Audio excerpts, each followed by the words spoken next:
السلام عليكم ورحمة الله وبركاته. أهلا وسهلا أحبائي الرياضيين بطلة جديدة من قناتي محمد الأصبحي ملك الكرة من استديو كأس العالم من قناتي محمد الأصبحي ملك الكرة.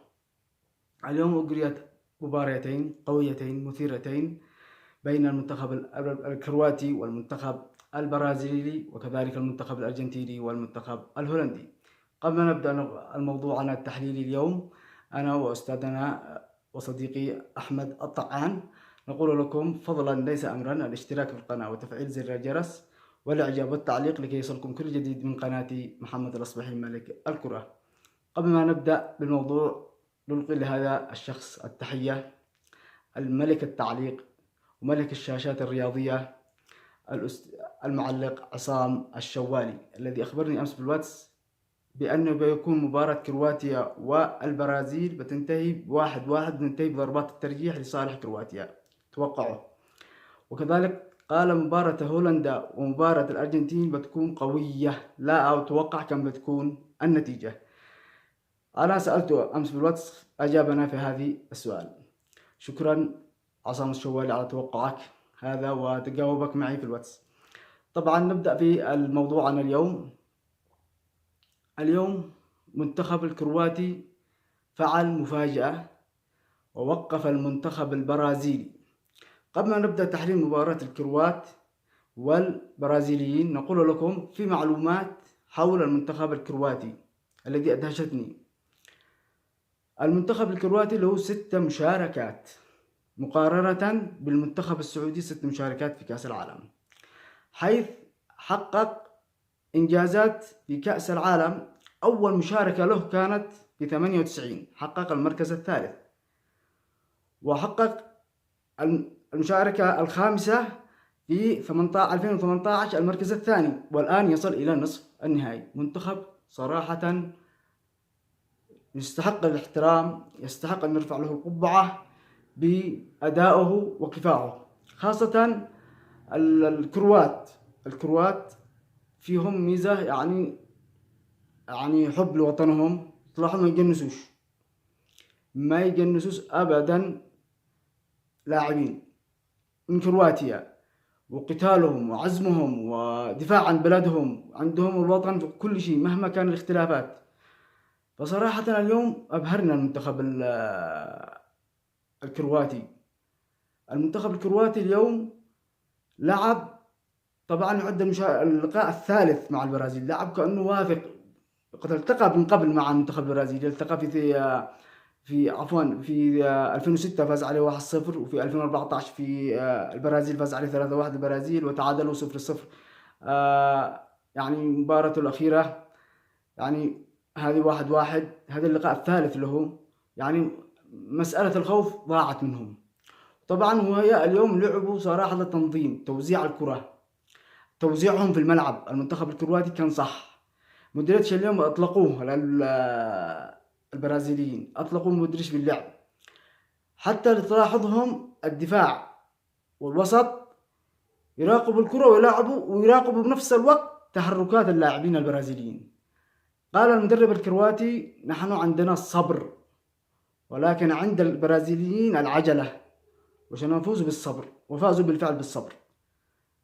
خلونا نشوف الهدف الأول الجميل الصراحة لنيمار. لعبوا البرازيليين هذا الهدف الأول،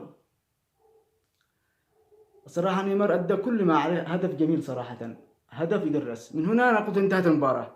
لكن المنتخب الكرواتي ما يأسش، الهدف صحاهم زي مباراة هولندا، الهدف صحاهم. خلونا نشوف الهدف، نقلة حلوة، تكتيك.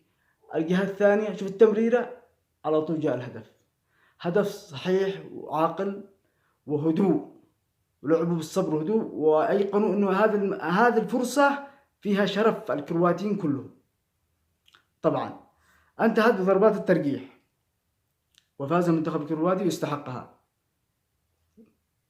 طبعا يعد البرازيل كما ذكرت، يعد البرازيل المنتخب الخامس، نعم، خرج الخامس على يد فريق أوروبي. أول فريق خرج فرنسا في 2006 1-0، وخرج 2010 على هولندا 2-1، وخرج في 2014 بالفضيحة أمام ألمانيا 7-1، و2018 أمام بلجيكا 2-1، والآن أمام الكروات. يعتبر قالوا الفوز بضربات الترجيح ليس محصلة للفوز أو الخسارة، يعتبر قد تعدى، وهو إنجاز لتاريخ المنتخب الكرواتي. طبعا كرواتيا ربما تفعلها مفاجأة توصل النهائي. الأرجنتين لا تستهنش، مباراة اليوم هولندا لا تستهنش. ما فيش فريق وصل كأس العالم ضعيف أو يلعب. يعني البرازيل البطولة السابقة في 2018 فازت كرواتيا على الأرجنتين 3-0. هل بيفقروا؟ على ما شفت مباراة هولندا اليوم، اللعب كان الشوطين صراحة المنتخب الأرجنتيني، ندخل في تحليل المنتخب الأرجنتيني، كان صراحة لعب صح. حتى توقعتش أنا اللعب الأرجنتيني هكذا. أحلى مباراة لعبوها اليوم المنتخب الأرجنتيني، وكذلك المنتخب الهولندي. طبعا الهدفين بهذا 2-0. طبعا ما نعرض لكمش الأهداف كلها، عشان نعرض لكم هدف ضربة جزاء حق ميسي، هدف جميل، ضربة جزاء، هدوء، برودة أعصاب. الهدف الثاني خلاص اطمأنوا. هذا اللي خلى بالذات في هذا الوقت لعبوا بتركيز ووعي المنتخب الهولندي، استغل الوسط. جاء الهدف الأول، لاحظوا الهدف الأول المنتخب الهولندي هنا ربكوا أيضا الدفاع الأرجنتيني والضغط، واستمر الضغط المنتخب الهولندي، وكان ذهنية الهولنديين أعلى من ذهنية المنتخب الأرجنتيني. لماذا؟ لأن المنتخب الأرجنتيني بعد ما جاء الهدف زاد الضغط عليهم خاصة من الجماهير، وجاء الهدف التعادل خلاص. ولكن بالأشواط الإضافية المنتخب الأرجنتيني كان أفضل وضيع فرص. مباراة ممتعة صراحة. وكما قلت بطولة بدأت الآن، بطولة كأس العالم بدأت الآن، وهي هذه المباراة صراحة قوية حق الأرجنتين. خرجت الهولندا بماء الشرف وماء الوجه، كما يقولون ماء الوجه، خرجت بضربات الترجيح. وكذلك المنتخب البرازيلي خرج بضربات الترجيح. لكن السؤال هنا، هل تكون مباراة الأرجنتين وكرواتيا نفس ما تكون مباراة هولندا والأرجنتين؟ هنا مش هتكون مباراة قوية. وإن شاء الله المتعة قادمة. خلونا نروح الآن نشوف توقع الأستاذ أحمد الطعان حول المباراة وتحليله. خلونا معنا ونرجع لكم إن شاء الله. بسفر ليعود المنتخب الهولندي بالتعادل في الوقت الضايع لتأتي الشوطين الإضافيين سيطرة كاملة وضياع فرص عديدة للمنتخب الأرجنتيني، ولكن ابتسم الحظ لأن تأتي ركلة الترجيح وتنصف المنتخب الأرجنتيني ويعانق الفوز عن استحقاق، بعد أن أصاب الجماهير، أصيبت الجماهير بالدهشة، أصيبت بالقلق، حالة ذهول، حالة يعني رهب، ولكن حسمها الأرجنتينيين واستحق على أن يصل للرباعي بجانب المنتخب الكرواتي. فعلا مباراة اليوم كانت تثير الدهشة والخيال، خالفت كل التوقعات، وكانت فعلا كان يوما شيقا. استمتع الجميع باللقاءين التي ستكون في الذاكرة مرسومة وتبرز على أن هذه البطولة بطولة قطر 2022 بطولة غير. انطلقت اليوم دور الثمانية، اللقاء الذي جمع الأول اللي جمع المنتخب البرازيلي والمنتخب الكرواتي.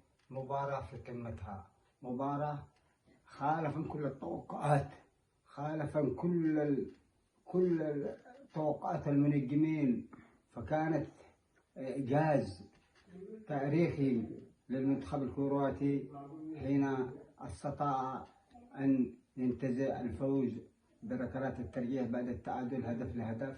تقدم المنتخب البرازيلي في بداية الشوط الثاني، ولكن شاءت الأقدار لعبة لعب الحظ وغلب الواقع في هذا اللقاء. انتصار كرواتي ليصل إلى المربع الذهبي، بينما خيبت آمال الجماهير وخابت كل التوقعات بخروج أكبر الفرق وأضخمها منتخب البرازيل. عشاق البرازيل لم تخرج من الملعب من أثر الصدمة والدهشة. اللقاء الثاني كان أيضا كما توقعتم، كما شاهدتم توقع الأستاذ أحمد الطعان حول المباراتين وتحليله. نحن نذكركم أحبائي الرياضيين أنه وصل عدد الأهداف إلى 152 هدف لحد الآن، حتى ما وصلش معادلة في بطولة 2002، إن بطولة 2002 وصلت الأهداف إلى 161 هدف. طبعا غدا بتكون مباراة المغرب الساعة 6 مساء بين المغرب والمنتخب البرتغالي. بالتوفيق لمنتخب المغرب، المنتخب المغرب الذي صراحة شرف العرب في بطولات كأس العالم. المنتخبات العربية اللي أكثر شرفوا العرب في كأس العالم منتخب المغرب ومنتخب الجزائر.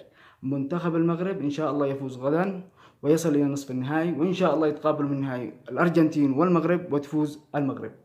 قبل ما نختم لكم هذا الموضوع نقول لكم فضلا ليس أمرا الاشتراك في القناة وتفعيل زر الجرس لكي يصلكم كل جديد من قناتي محمد الأصبحي ملك الكرة، وتصبحون على خير. وإن شاء الله غدا فرحة تكون عربية للشعوب العربية والإسلامية، والدعاء لمنتخب المغرب الشقيق.